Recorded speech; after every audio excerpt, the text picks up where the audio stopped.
And finally, to Haiti, where violence continues to engulf the Caribbean nation, a transition council that was meant to replace Prime Minister Ariel Henry has yet to be announced.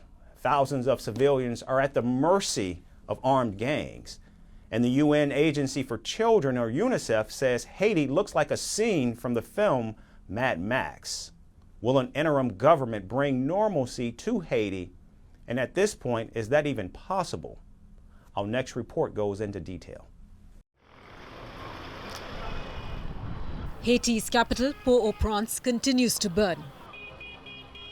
Gunshots, vehicles being set ablaze, and lawlessness are a daily sight.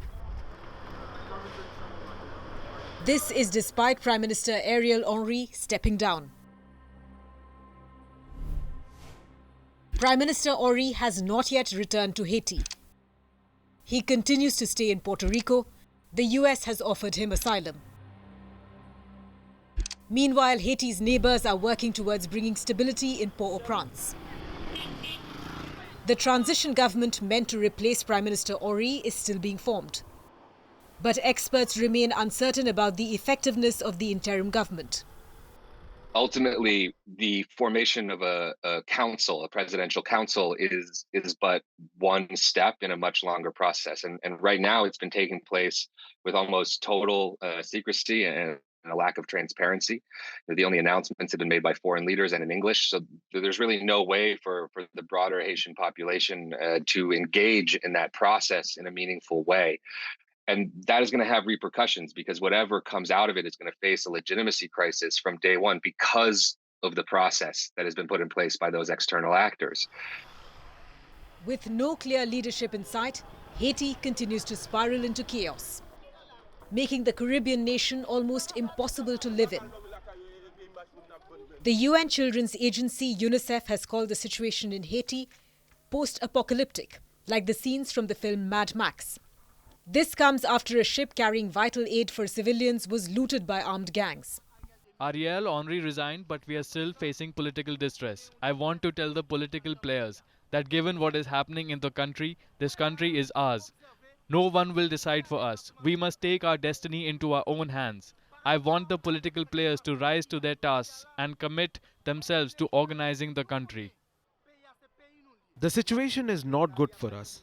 We get by on the street, but nobody buys our products. We're sorry. We are almost carried away by sleep. The prices of the products are exorbitant.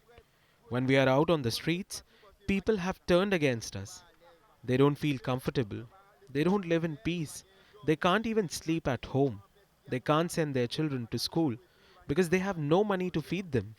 When merchants go out into the streets looking for money to feed our children and wives, we find nothing.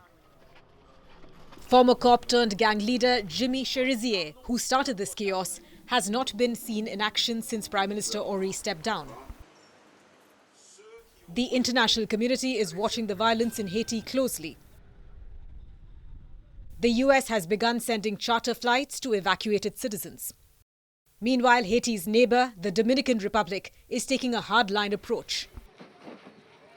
They have increased the presence of security forces at border crossings. Several migrants from Haiti who were working in the Dominican Republic were even deported this weekend. With no end to the violence, Haiti's economy continues to suffer. Businesses have been shut and people are running out of food and water. The Caribbean nation has been left without leadership. Prime Minister Henry has already abandoned Haiti. The gangs are busy fighting amongst each other, and thousands of Haitians struggle for survival. It may take years until the situation in Haiti normalizes.